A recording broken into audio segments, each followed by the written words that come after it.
I dared to think that my self-worth was a little bit larger than being a doctor and cooking around chapati, and now I throw myself off buildings for a living. Edge weapons and marksmanship-based weapons are kind of my thing. Started training with that, sort of got idiot savant level good. The British Stunt Register is kind of like the elite group of stunt performers in the UK. How do you cope with that pressure? You just sort of send it.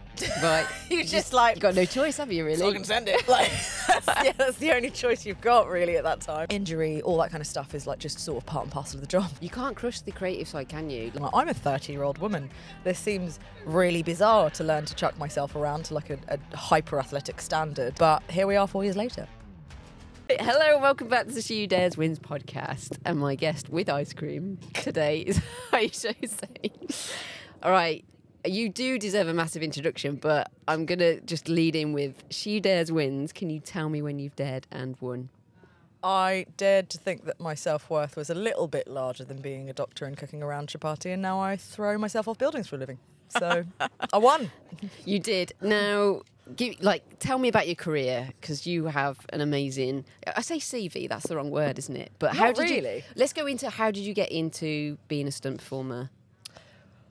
Well, I was at university studying classics in philosophy and politics, which, as you can clearly sound by the sounds of that, yeah, the most vocational degree you can do.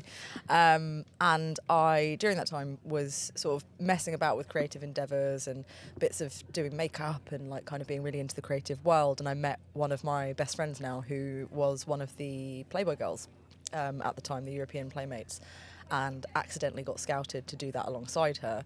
Saw lots of performers at the parties who were like fire breathers and cabaret performers, and I was like, yeah, that looks way more fun than putting on a bunch of like ears and like a little leotard and drinking champagne.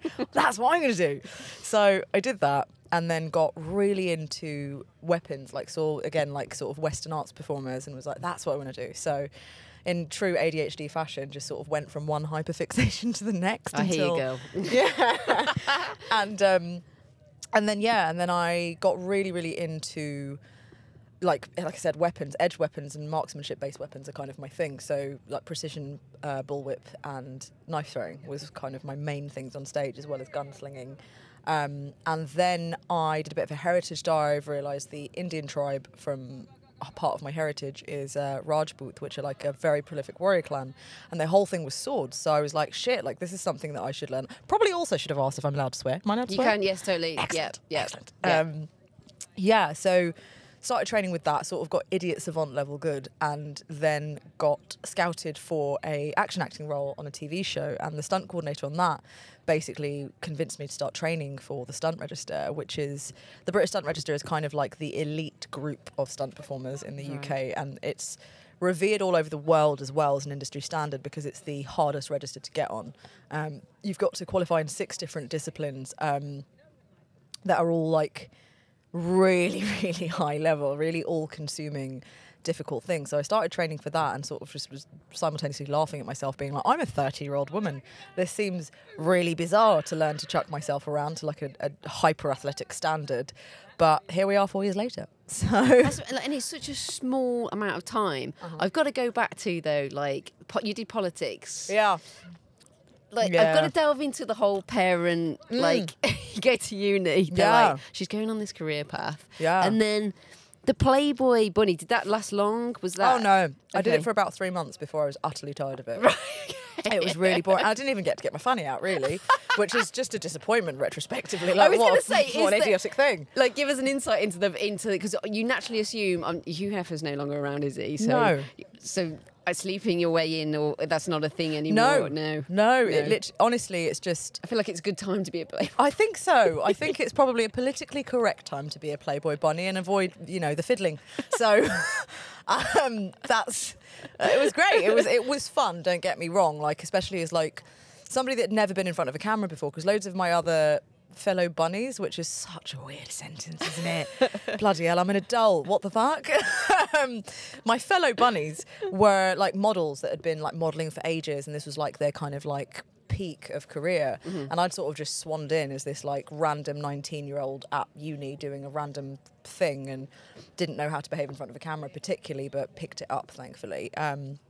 And yeah, it was interesting because it was fun. I did it for about 3 months. It was exhausting because I was at uni at the same time, and then, you know, at the weekends or even sometimes midweek, sort of flying around Switzerland and Europe and mostly France and Switzerland at like the ski resorts and stuff, and like hosting these parties with these very fancy champagne sponsors and trying to, you know, look socially acceptable the entire time was, it was exhausting. Do you know what I mean? It was actually, it was really, I don't like being professionally good looking. It's bollocks. Like, let's not do that. No.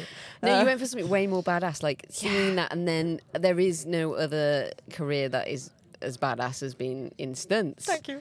And so you started that at 30, which I guess in the world of stunts, is that quite late? Very late. So there was a time, not that long ago, I'd say probably, I think it was 10, 15 years ago in stunts, where 30 was the cut-off age for you to get on the register. Like, you had to qualify before the age of 30. Right. Just, I guess, based on, you know, you're doing a lot of gnarly stuff to your body. So I think it was something that was put in place for that. Thankfully, that glass ceiling is gone. Right. But yeah, it's even just from the perspective of I had no physical background. Like I was saying, I was just genuinely like this kid that would read books and do art and feign a stomachache every PE lesson and had never done any martial arts or anything like that. Not even like loving of sport. Wow. Dude, I can't swim. I'm a scuba dive master, like literally the highest below military qualification you can get in scuba diving. Right. But take the equipment off my face and I will drown in a puddle. So gutted. Can't ride a bike, which is quite fun to admit. Loads of basic, like, physical kid stuff. Do you know what I mean? I just didn't really do. And I was raised in a family of adults, so physicality and, like, even playing, really, was just not something I did. I grew up watching martial arts movies, loved all of that. But little Asian kid, you know, I never saw anyone like me on screen. So I was like, well, there's not really much point in me pursuing this. Like, I should go down the route of what I should be doing. And actually, even the classics in political philosophy at uni was just something I wanted to study while I got all the creative shit out of my system. Right. Because I wanted to be a doctor. Kelsey's. And I decided that, okay, let me do a degree that I know I'll get a sort of decent grade in, get the creative shit out of my system, and then go on ultimately to go back and do a foundation year in medicine and then go and actually be a doctor and have a grown-up job. And I just, you know, sort of decided to Peter Pan my way through life and thought, fuck it, let's just do that. You can't crush the creative side, can you? No. Like, I tried to in construction, and I was like, no, construction's good for me. Lick that ice cream. And you can't. You can push it aside, and then eventually you're like, you know what? You've got to scratch that itch. Oh man, can't get rid of it. What I'm interested. Your heritage is obviously fits perfectly into your career. What did your parents say though about? So, fun fact, we just talked about this in one of the talks in the tent that we did, because I got asked the same question, and it's a funny thing, being from any background, going in your 30s to do really high-level, dangerous stuff is probably frowned upon by most people that care about you. Do you know what I mean? Like, there's an impending danger in any job I do, any gag, which is a stunt that I go on to do. There's always something that could potentially sort of go awry. So injury, all that kind of stuff is like just sort of part and parcel of the job. But the funny thing was, as I was a fire breather and a knife thrower in lots of clubs full of drunk people for most of my 20s, my mum was utterly relieved. She was just so happy. She was like, oh, you're doing the dangerous crap around professionals, thank God. So it was, it was such a strange one, and especially like coming from the background that I come from, like that was the fact that I was going to do the whole doctor thing. Do you know what I mean? And thought that was really, and not even by a push necessarily. I was academic in like a very Asian way, because that was, you know, Asian mum, Arab dad. It was very what I was supposed to do. But the particular choice of doctor was entirely my own, and I was like science geeky, so I thought it was a really good idea. And then obviously veered off, and I was really well supported actually. Like, there was pushback with the fire breathing and the knife throwing. Not so much the knife throwing, more the fire breathing. She really just had a problem with fire. Yeah, just hated fire. But yeah, and it's been amazing, because like my mum was such a maverick of a woman, like, and she is the reason I'm everything I am actually. Like, she was utterly impressive, like so strange for somebody from like her particular background as well. And like, she had me when she was 48, and you know, so she was a lot older. She was properly from back home, like moved over here when her and my dad got married and raised a bunch of kids, and then I sort of accidentally popped out when she was 48, and it was just brilliant. It was sort of just really supportive. So I was really, really lucky. Like, it's not, but that, you know, it's not just the lack of diversity on screen. It is also our own culture that kind of has prohibited that representation as well. So for me to be in both pockets of that, the particular pocket of history where diversity on screen is such an important thing, and then on top of it to have kind of quite mavericky parents that are, you know, still part of an older generation, but being a kid of diaspora, knowing a load of my friends and people from that community would just be utterly, you know, it wouldn't be a thing that you could do. It's so lucky that I have that cross-section, because it means that I can then go on and be that representation, hopefully, and open that out, you know, because I think with Asian parents, but with parents in general, like when it is a non-linear career, especially a creative one, it is not taken seriously at all until you are utterly successful. Yeah. You know, and then when you've got the success, then they're just like, oh, okay, this is great. And now we're terribly proud of you. So I think hopefully that is going to show loads more availability for like parents to kind of push their kids or allow their kids to have a bit of faith, and just go in a direction if they're interested in sport in particular. And I honestly, I really hold the thing that I think everyone should do combat sport for mental health reasons more than anything else. Like, there is nothing more humbling but more brilliant than kind of having your arse handed to you on like a weekly basis by quite often like a 14-year-old girl, and I'm a 34-year-old woman that does this professionally, and I'll walk into sparring if I haven't been there for a second, and I'll get like this little 14-year-old black belt that will just batter me. And it's brilliant because then you go repetitively and you see the incremental progress, and a sport where it involves fight IQ, so it involves not only your own discipline at the sport, but also the ability to mould in the circumstance based on an opponent, is a component that I think is such an important part of the world, because it's not always going to go your way. Everything is, you know, based on the impetus of the world. Like, loads of different things will change, loads of things will make life difficult, and you just got to keep getting in there and get battered a little bit less every time, hopefully.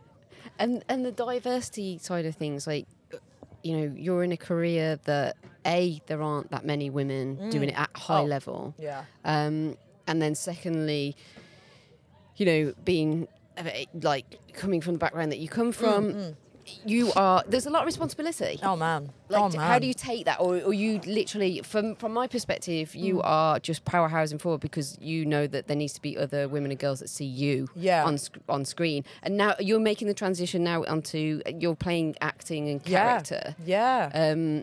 Which is cool. So what is that project? Is it a Marvel? It may be. Maybe. Get an exclusive and NDA here. Yeah, no, not at all, because it's out, thank God. Oh, right, I can absolutely talk about it and parade it around like the best like badge of honour ever, because again, you know, growing up as a little Asian kid and never seeing anyone really like me on screen, but then you've got in the Marvel universe, say, people like, I forget his name, and this is terrible because this does not help my cause, but there is, you know, you've seen a few people in the MCU of South Asian heritage. You've also got like Miss Marvel and things like that, but I mean, those are slightly newer concepts, and they've tried to do it, and I mean, they've not done it badly, but they've not done it great. Do you know what I mean? So then to be in something that is kind of the only thing in the Marvel universe that I care about, which is the Deadpool trilogy as of far, so like Deadpool and Wolverine, and having the traditions of my childhood brought up in terms of like the X-Men, and then getting to play Psylocke, which is cool as crap. Do you know what I mean? Like being stunt team, because they hired stunt team to play the X-Men in this particular case, and it was an incredible thing to be able to do, to be the first South Asian X-Man, essentially, and also to have my two specialist weapons, because those are her weapons in the actual comic book lore. Is this out? It's out, yeah. It was out this week. My brain has completely gone to mush because I've been on far too many planes this week. We went to the cast and crew Wednesday this week, and it was out the following day. So, and I think global release was the day after. Amazing. So yeah, would you say this is your biggest? Yeah, right. I would say so. Like, in terms of, there's been stunt teams that I've been on like epic stuff that I'm really proud of. Like Star Wars was just really, like Acolyte, that new series, I'm part of that. And what did you do for the Star Wars? So we were the Night Sisters, who are basically, we're archer witches, and it was very cool. It was very, very cool. We're mistaken for the dark side, but we're not actually. We're actually quite good. Okay. So that was a really cool role to play, and like a Star Wars that is quite female focused, which is quite new. So that was amazing. And then I'm in also stunt team. Funnily enough, another archer in Gladiator 2, which is releasing in November. Oh, amazing. Which is like such an incredible cinematic piece to be part of, especially after the anticipation of like 2 decades since the last one. That's a big one to, yeah. It's big and it does look good, and I'm really excited about it. Like and just being on a Ridley Scott set in general, I think is such a bucket list moment for anyone that's into action, really, because it's like he really makes the action all-consuming in terms of everything about being on a Ridley Scott set is very method. Like most sets that I've been on, if you've got a particular stunt happening, that will be what's focused on. Like there will be cameras on that, and that's what's happening. Whereas the scene is going on, and all the stunts that would be happening at the time in the chronology of the movie is what's happening. So there could be 8 huge gags going on at the same time with like 12 different cameras and drones, and the crew are in costume. So like the cameras are concealed and everything. So you do not know where you're being filmed from either. It's proper method, like it's the most method set I've ever been on in my life, and it's really scary as a stunt performer because you don't want to screw up like the shots of like massive action happening, because it's a reset for everything. A lot of money. Oh boy, and that's how do you cope with that pressure? You just sort of send it, right? you just like you got no choice, have you? Really, so I can send it. Like that's the only choice you've got really at that time. Which helps. I think the adrenaline of being on a set like that really helps, and the teamwork of it, because like I said, like, being in huge battle scenes with a bunch of your mates, like, is pretty cool. And my coordinator, Nikki Powell, who was just absolutely amazing under the pressure of it. Like, we were all, and the teams that she picks and, like, the curation of the teams that she picks is brilliant, because you're spending hours and hours and hours together, and so much of the stuff about stunts is endurance. It's like, we're at the top of a tower in 36-degree heat in Morocco, and you've barely drank enough water, and there's no shade. Like the 6 of us who were the archer team, the female archer team, had no shade. So we were up there for like hours and hours and hours. And, you can tuck away. Like there's obviously health and safety taken care of, but, you're in that moment and you're a team, and, there's all these things going on. And it's just that kind of community building is really, really important when you're doing long jobs. And it's been really cool to be part of 2 different Nikki Powell coordinated things that I've been able to just like involve myself in that way.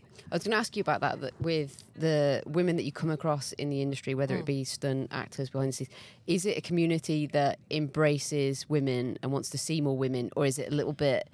We've talked. I've had guests in the past. I come from a male-dominated environment in construction. Yeah, construction, right? And it's like you get to the top, and there are some women that are not prepared to drop that ladder, and it's so infuriating. Do you still think there's a long way to go with that, or you find it quite like people are embracing? I think with most industries you'll probably find this, and I understand what you mean about like not dropping the ladder. With Nikki in particular, who, I mean, for me is the only female coordinator that I've worked under, and there's not a lot of them. There's a small handful compared to all the male coordinators.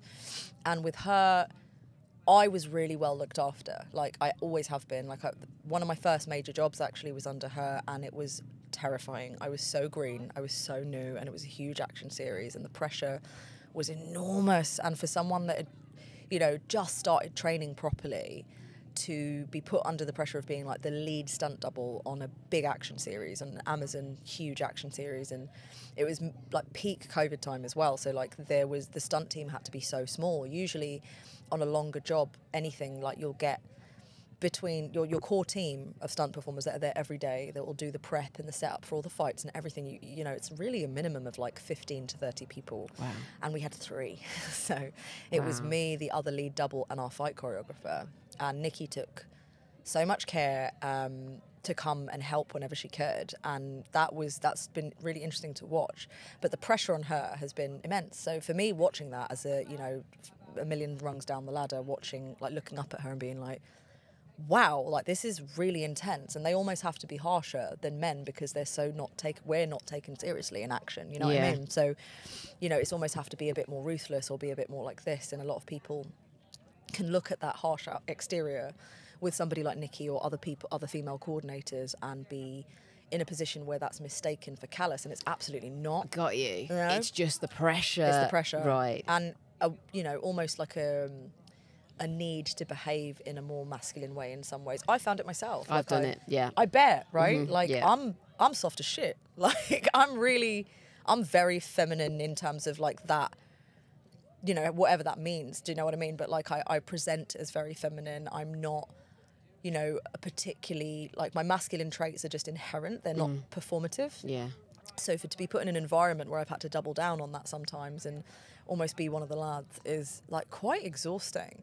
It's so interesting you say that, because my husband used to say, leave your balls at the door. Yeah. Because wow, you lose your identity a little bit. Don't you? Because you feel like you need to, and it's exhausting, because you've got your job to do, which is really high pressured. Yeah. To then go in, it's an interesting dynamic. I don't know if it's going to change. I hope it does change. Yeah, I mean, I think time, it is isn't it? changing. And Nikki, whose name I just realised I got wrong, it's Nikki Berwick. I'm a terrible Don't person. worry. Very terrible person. We'll put that on the subtitles. Yes, don't worry. please, thank you very much. Yeah, so Nikki for me is always kind of like my example. Do you know what I mean? But then, you know, as far as a stunt coordinator goes, that is female. You know, if that's the route I wanted to particularly go down. But it's so interesting because even that, like, compartmentalising my extremely masculine job when I'm in my normal environment, sometimes, just like you said, can be hard, can't it? And the leave your balls at the door thing is so accurate, because it's an identity that, you know, it's exactly that. It's like kind of a jacket you put on as you leave the door, and you've got to take it off in order to just actually live the rest of your life in a way that's authentic to you. It's not exhausting. Yeah, and it is. Your nervous system goes through, as you know, like a metric fuck ton, having to do that constantly. And that's why, like, support systems are so important as well. Like, within your own industry, you know, like, I've been really lucky with certain, you know, pockets of community that I finally managed to build, because also that's the other thing. It makes you very dog eat dog in terms of female stunt performers against each other. Right. Like, one of the funniest things that I kind of found as one of the few brown sort of stunt performers kind of my size and height going into the job, and kind of almost like having, you know, people virtue signal towards, like, oh, well, you know, you've got to be like this or you've got to be like that, and then other people being just like, oh, well, this is your competition and that is your competition. Like, there was a couple of girls, and we're all best mates. Like, and it's really bloody funny because I call her up when I can't do a job, or she'll call me up when I can't do a job. My friend Georgia, who we're quite similar casting, and it's just, you know, we're both, you know, she's a mixed race, I'm also mixed race from different, you know, but we're essentially to the action world where, you know, brown women that can double other brown women. And we're both horse girls. Like, she's got a parkour background, I've got a weapons background, but we both have fight. So, like, very similar casting, similar height and size. And I've literally gone in and done her job when she's, like, been away for a couple of days, and she's gone and done mine. So it's like a perfect partnership, really. Mate, yeah, and that's the kind of thing. Like, I think so much in stunts is set out for you to pit yourself against each other, and that's every male-dominated environment. I'm sure you're the same, like, in terms of, you probably experienced that in construction, if there were perhaps other women, where you pit off against each other because you want to hold that mantle for yourself because you've worked so hard to be taken seriously. Yeah. But honestly, the real tea is breaking the glass system and messing up the system from the inside out. Like, completely dismantle that by being your softest self with your female, companions on those jobs, and making sure that you create that community for them to see that it's not, you know, the divide and conquer thing isn't going to work, and we're just as relevant together. Yeah, and we're just as relevant as each other. We're just as relevant as our male counterparts, and we're all smashing shit up from the inside out, and we're doing it together, and we're all sending it, and we're all working hard. And I think, yeah, like, that does need to be dissolved, like the kind of pressure on women to be a certain way in stunts or in action or male-dominated jobs like construction. But I do think that this kind of new generation coming up at the moment is doing work to do that, and it has changed a lot. Like, I've been very lucky. Like, I know so many people have spoken about when I've come into stunts has been quite a lucky period, because it's not like it was with the old boys, and it's very, you know, not a straight white man's world so much anymore. Yay. Thank God for that. I've got to ask you about Deadpool. Yeah. So, what's your role in Deadpool, and what was it like working on set? Ryan Reynolds, like, I think it's the best film ever made. Yeah, honestly, the Deadpool trilogy for me has been so incredible, and the new film really, honestly, is worth going and seeing, because it does everything that you expect Deadpool to do. No spoilers, but it really does. And I get to play Psylocke, who's an incredible, you know, the last time we saw her, she was played by Olivia Munn, and she was a bad guy. So she was initially a good guy and was corrupted, you know, with the sort of tragic flaw of kind of being misrepresented and stuff like that by, you know, and having her, you know, humans pitted against the X-Men, and needing to feel like she had identity. So that's why she became a villain. She's not really a villain because she's a terrible person. So, which, to be fair, I mean, that's every Marvel villain, right? Yeah, like there's a level of humanity to all of them. But yeah, so I got to play her. No spoilers, but truly one of the most exhausting jobs to work on, because where the writers' strikes had been in that year when it was supposed to be filming, and it was supposed to be filming in July, so the set was all built outdoors. And then we had to do it all as shoots in January. Oh, wow. And February and December. Where was it shot? It was shot in Bovingdon, which is in Hemel Hempstead. Oh, right, okay. Yeah. So they built it into the back of there. And yeah, also, all the other X-Men got to wear a lot more clothes than me. Oh. So I'm not going to lie, man, being in hot pants and a crop top in freezing cold, like, oh man, it was a lot. Like, I think it tested, even the ones that had bigger costumes, it tested all of us. Because, you know, when you're shooting long hours, especially for establishing stuff, and then you're shooting really big fight scenes, that there's so much pressure in a Marvel fight scene. Like, superhero fights are... I know, they're not just like, they are the ultimate. Oh, man, like... Yeah, like, you really get your mettle tested as a stunt performer when you're put in a big fight scene on a Marvel movie. Like, because all the other people that you're working with as well, like my teammates, the stunt team, were incredible. Like, everybody at the top of their game. Like, really, really high level. So... all of that, and you don't want to be the one that messes up the shot. Do you know what I mean? If there's like, then there could have, honestly, I can't even remember how many people, because we kept adding stunt performers as we went because it looked too empty. So we kept adding stunt teams, so there were more and more and more fights being done. So you've already choreographed, say, your like bit that you're doing, and obviously you're trying to sort of dodge out of the way of Hugh Jackman and Ryan Reynolds, kind of, you know, Don't hurt them. Don't hurt the actors. And yeah, and then you've got, you know, the rest of the stunt team that are just adding and adding and adding. So then you've got to like monitor your perimeters even more and even more and even more. And everybody's exhausted. And, you know, it was no mean feat. It was a lot. And those boys are incredible, like working with them and the director and our guy, George Cottle, who is our second unit director, and Colin, who was our stunt coordinator, like, and Ashley Beck, who choreographed the fight scenes. They were so patient, considering. Right. It was probably, from what I've been, that's my first Marvel, but from what I've been told, one of the most chilled Marvel sets that. Okay. And it wasn't crazy chilled, but they were amazing. Like, working under bosses like that in that environment is so important, because you're not leading with fear. Do you know what I mean? You're leading with camaraderie. You're congratulating people when they get their gags right, and it creates an environment where we all want to work harder.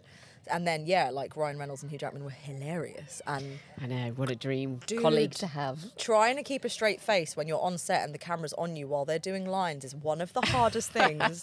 I'm stood there trying to look mean, and they're saying the most hilarious crap on the planet, and I'm really trying to hold back laughter. And yeah, but it was amazing, and they were so kind to everyone, and they were like, they made sure they went around and said hello to all the stunt team all the time. It was a really cool movie to be part of in just so many different ways, and that's not always the case on a Marvel set. Yeah, well, you hear of different things like on sets, and it doesn't always go plain sailing. The character that you play, is there a chance for that character to have its own film? I don't know if there is. Again, do we need to be talking to someone in Hollywood? I mean, I feel like we do. Let's make this happen. Can we just give her like a backstory and just, you know, give a kind of wild card? I've not seen it yet, but I know it's going to be badass. So yeah, I mean, it is. I mean, honestly, all the characters on that are incredible. Her in particular, because she's also dressed very different from all of them. Okay. And not just because, you know, she's a little bit slutty, but yeah, like just. It was just a crazy cool character to play, to be honest. And like I said, like for me as a performer, getting to work as a character that for me is obviously so relatable, considering her two main weapons are whips and swords, and I'm like, those are my two weapons. And I was going to say, what stunt, without giving too much away of what happens, what stunt was your favourite to do on set? Oh, I mean, getting to use a VFX whip, like obviously I had to mime it, but seeing that on screen, like seeing me do like my thing with a whip on screen and that not being cut was like incredible, because the other fear, you know, you can do all this hard work on one of those jobs and it just gets cut in the editing floor. Do you know what I mean? Like, and that's happened so many times. Like so many of my friends have done like big gags and, you know, like put a lot into it and it looks incredible, and then it's just been cut on the editing room floor, and it's just so devastating. So to get screen time recognisably in that film and get to do my thing in that way was like just honestly like the most I don't really know where I go from here except making Psylocke into an actual movie. But maybe We've said maybe it. a day higher Did you before. go from Deadpool to you're in Harry Styles' new music video? So that was, I think it was a couple of years ago now, and it took ages to come out. It took right. ages to come out. Yeah. I've got to ask Yeah. because I know there's 2 camera angles. Yeah. There's the angle of you throwing, and then there's Harry. Yeah. Was Harry really there and you throw? So we didn't get rehearsal time. Okay. So I had to throw at not somebody that was a stunt double, but somebody kind of stood there while I marked parameters out. Okay. Who was a trained professional and all that kind of stuff. But ironically enough, the shot that I had to do was harder because we did it as a plate shot, which means that the camera is set up and you've got your very specific place to throw to. So I had to throw into a 2-inch space repetitively to make sure that when they put Harry there, it was the exact same spot and they could overlap the shots. Interesting. So it's actually harder than just throwing to miss, if that makes sense. But even when I was miming it, he was terrified. I just burped into the microphone. I'm so sorry about me. Except I'm not. That's just a bodily function that you have to deal with now. Tried desperately hard to suppress it, but there was too much of a pause. There was too much of a pause. It had to come out. But no, yeah. So he was, bless him, he was actually terrified because, you mime it the same way as you do it. And he's like, oh, I'm really glad that it's not a real knife because I don't know if I'd be able to do it. But he was lovely and it was really fun. Nice. Yeah, but it was one of those, music videos are honestly the worst. Like there's never a time where a music video is not stressful. Every dangerous thing I've done on a music video has been utterly stressful, and something as knife throwing is probably the most precise, obviously, for obvious reasons of my skills. And even when there's not the person physically stood there, there's still so many dangerous things that can happen. Like the knife can bounce off the board and hit somebody, or it can bounce back at me. And it's like that's where precision is really important, and it's also measured by variables. So like the distance from the board in my style of knife throwing, which is spin throwing. There's 3 different types. There's instinctive, no spin, and spin throwing. Spin throwing is the one that I teach and do on stage or on screen, which is measurable by loads of different variables: how you hold the knife, your distance from the board, all those kind of things. One of the most important things, like I said, is the distance from the board, and that's usually with a marker. Like you go and set your marker, and there's countless times on countless different shows that I'll turn up and they'll have moved it, and I'll have to go and re-tech, and that's the whole reason you tech, do you know what I mean? To make sure that it's precise, so you can just go and put your toe to the mark. And as with a lot of other things in life, a couple of inches really does make the difference with knife throwing. Like, you toe a little bit further or a little bit back, it's not going to stick. And then you're in a world of danger, potentially, of bounces and all that kind of stuff. So in true music video fashion, no rehearsals, a big circus video. Do you know what I mean? If you've seen the Daylight video, you know how many things there were to get done in a day, and it was such a tall order. There were horses and acrobats, and I think there was a parrot at one point also, and all these trapeze artists. There's so many things going on, and so they had about 10 minutes to film the knife throwing bit. And I'd gone and I teched at the lunch break to make sure that my marker was down. I get on set, there's everybody staring at me, including Tanu Muino, who is the most incredible director. She also did the that really famous what's that song? Tell me na na na da na na na na da na na na na. Where he's a devil and it's all the VFX and yeah, she did that. I should really know what that is, but I'm terrible at pop culture. Out. Yeah, I'm really bad at pop culture unless it involves violence. So so she did that, and she's an amazing director. So there's the whole crew, there's the stunt coordinators, there's everybody is the acrobats, there's Harry Styles, everybody's there. And I get there and I'm like, oh, they've moved the marker. Good. So I have to tech again in front of everyone. Right. Thank God I got it first go. But when you're just and then I was just like, okay, cool, they've not seen me be crap. I can go and just do this now. But it's terrifying, there's so much pressure. You're in costume, everybody's looking at you, and you've got to throw into a 2-inch space about 7 times within 10 minutes. And then fuck off. So, yeah, but it's an incredible video. I always think acting is stressful. Oh. I dabbled a little bit. Did you? Yeah, I went to film school in Los Angeles, yeah. Sick. And then realised that I was just I don't have the depth to be a really good actor. I'm sure that's not true. But I loved it, and I always found it incredibly stressful. When they say action to get into, but yours is next level because you're not only acting. There's the scare, there's the fear mongering of shit goes wrong, people can get hurt. Yeah. So I have a huge amount of respect for what you do. Yay. And you are paving the way for other women, which is so incredible. You embody everything. She who dares wins, because you are daring and winning. Hopefully. And I can't wait to see you more and more on the big screen. Yay. Yeah, incredible. And I know so many people will be inspired by your story. There's young girls out there, and I'm like, seek out those careers that aren't like, we need traditional careers. Yes. But also, if you have an inkling that you want to do something, just fucking go and do it. Do it with your whole chest, man. Go out there and do it. Like, the thing is, like, people are going to judge you either way. There's going to be 50% of people that like you. There's going to be 50% of people that not in any dimension. You know, you could be Mother Teresa burning orphan kittens from a tree, and someone's going to turn around and tell you, "Oh, stop playing God." So you might as well bloody do what you want. Do you know what I mean? Like, I've had enough. I spent 4 years I've spent so long, all of us probably have, feeling just crippled by imposter syndrome, especially in stunt world. Like, when I first came into it, I really was by a few people made to feel that my previous skills, i.e. the precision weapon skills, because you're not going to necessarily be asked to do that on set because it will be in VFX. So my specific skills were so downplayed, and it made me have such a disconnection from all the things that actually got me there in the first place. Like, I don't think I touched my sword for 2 years when I first got into stunts. I was just like, no, but I've got to climb rocks, and I've got to dive in the ocean, and I have to do all the martial arts in the world, and I've got to do all these other things that I've never done, and never touch my sword again until I can do all those things really well. Right.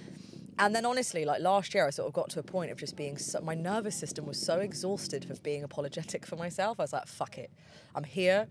It can't be an accident 3.5 years in. I must deserve to be in these rooms. Do you know what I mean? I've auditioned my arse off for a load of the roles that I got last year.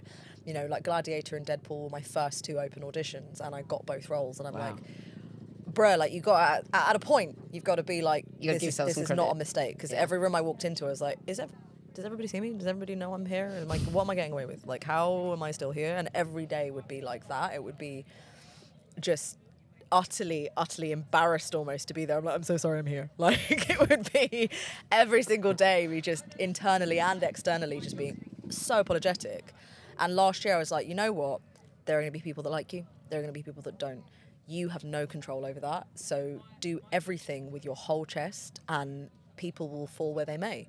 And it's an arsehole filter at the end of the day. Like, not everyone has to be for everyone. And that's kind of the beauty of individuality, which is actually like so bludgeoned out of our system by the academic system, by, our social economic systems, like by the political systems. And it's like individuality, honestly, and protecting that is what's going to save us, because it creates community that isn't aggressive and not competitive, because you get to feel so good in your own identity that you're not challenged by anybody else's. So the irony that I think of forming real community is by embracing identity that is individual, like really self-actualizing, really thinking about what it is that you want and who you are, and being really self-aware. And the minute you do that, everything else that is scary about the world falls away. And then you can dare and win. And you can also invite every other woman in the room to dare and win, because it doesn't challenge you, it doesn't challenge the system. You can all get that bread. There is just nothing in the world aside from the structures that we're forced into that creates the idea that we can't. There's no bloody such thing. You absolutely can, and we can all win, and we all should. Yeah. It's our birthright. That's it. We create life. We got to do it. Bun you. Yeah. We are powerhouses. We are. Amazing. Thank you so much for your time today. It's been an absolute pleasure to chat with you. And like I say, we're all here to follow your career, and you keep going, girl. Thank you so much for having me. You're welcome.